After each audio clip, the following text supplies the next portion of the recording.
डॉ. C. ग. देसाई यांनी ओवीबद्ध केलेल्या श्रीमद मुद्गल पुराणातील परिशिष्ट 1 मधील 899 पान आता मी वाचणार आहे. वासनेची माणसाच्या मनातील तहान अशी नैसर्गिक आहे. सृष्टीच्या उत्पत्ती आणि उत्पत्तीसाठी कामसुखाचे आमिष अशी साखळी निसर्गाने मांडलेली आहे. पण कामभावनेची वखवकलेली वासना होते आणि ही वासना माणसाला हैवान बनवते. शेक्सपियर सुद्धा त्याच्या अँटोनी अँड क्लिओपात्रा या आपल्या नाटकात म्हणतो की do you can guess what temperance should be, you know what it is. म्हणजे माणसाला कामभावनेची कल्पना करता येते, पण कामवासनेतील भयानक ओढ माहीत नसते. कट म्हणजे गंडस्थळ, विकट म्हणजे मोठी विशाल छाती. मनात खोल रुतलेल्या कामवासनेला जिंकाव्यास मोठे धैर्य आणि कठोर परिश्रम लागतात. हे मोठे सामर्थ्य श्री गणेशाने प्रगट केले आणि माजलेल्या कामासुराला नमविले. म्हणून श्री गणेशाचे विकट हे नाव लोकात रूढ झाले. श्री गणेशाचा मुद्गल पुराणातील 7वा अवतार विघ्नहर किंवा विघ्नराज आहे. विघ्ने 2 प्रकारची असतात. पहिला प्रकार बाह्य विघ्नांचा आहे. बाह्य विघ्ने काळानुसार येत असतात. म्हणून विघ्नहराचा पहिल्या कथेत काळ हा असुर दाखवला आहे. काळ हा चतुष्पादमयी असतो.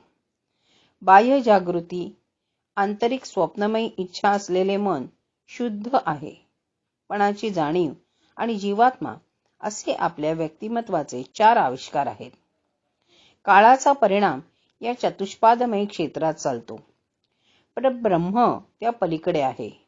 त्यामुळे ब्रह्म कालातीत असते. श्री गणेश ब्रह्मस्वरूपी असल्याने ते सुद्धा कालाने बाधित होणारे नाहीत.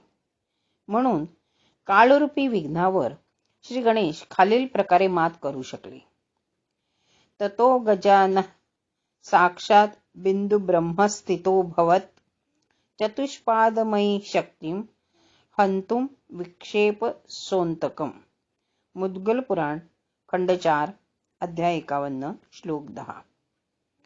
श्री गणेशांकडून पराभूत झालेला काळ त्यांचा गण होऊन त्याच्या सेवेत रुजू झाला. श्रीमद मुद्गल पुराणातील श्री गणेशांच्या विघ्नहर अवताराची दुसरी कथा पार्वतीच्या संदर्भात आहे. पार्वतीला पती म्हणून साक्षात ईश्वराची प्राप्ती झालेली होती. त्यामुळे तिला स्वतःविषयी फार धन्यता वाटू लागली होती. तशात एक दिवस गप्पागोष्टीत पार्वतीच्या सख्यांनी शिवप्राप्तीवरून तिची खूप स्तुती केली. तेव्हा पार्वतीने खुश होऊन प्रसन्न हास्य केले. या हास्यामधून एक सुंदर आणि सुदृढ पुरुष प्रगट झाला. माते असे संबोधून त्याने पार्वतीला प्रणाम केला.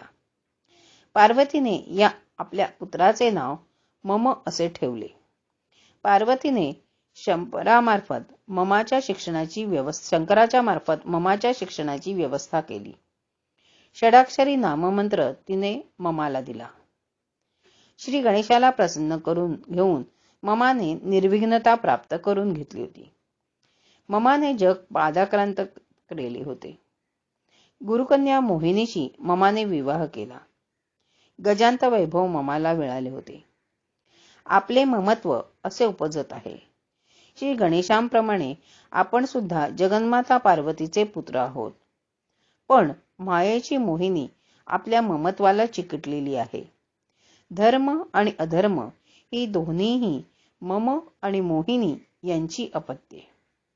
अशा ममत्वाचे प्राबल्य जगात फार माजले. तेव्हा श्री गणेशांनी विघ्नहर अवतार घेऊन ममत्वाच्या आसक्तीला काबूत आणले. शरण आलेल्या ममासुराला श्री गणेश म्हणाले, जेथे ईश्वराचे स्मरण संपले तेथे ममत्वा तू बळावशील. वाईट काळ आणि सुकावलेले ममत्व अशी दोन अंतर्बाह्य विघ्ने आपल्या आयुष्यात येत असतात. ही दोन्ही प्रकारची विघ्ने श्री गणेशाच्या कृपेने आपल्याला बाधत नाही. म्हणून श्री गणेशाला विघ्नहर किंवा विघ्नराज म्हटले जाते. शेक्सपियरच्या ठगबगलेनेडेट या नाटकातील ज्युलियस सीझर स्वतःविषयी रोमन सिनेटमध्ये काय सांगतो ते ममासुराला जाणण्यासाठी आपल्याला उपयोगी पडेल. I am as constant as the northern star. The skies are painted with unemerald sparks. They are all fire, and everyone does shine. Still, there is one that holds his place. So, in the world, it is full of men, and men are flesh and blood and appearances. Yet, I do not know anybody but one that absolutely holds on his rank, unshaken of any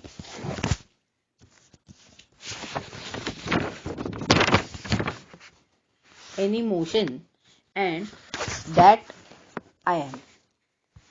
पान 899 संपूर्ण.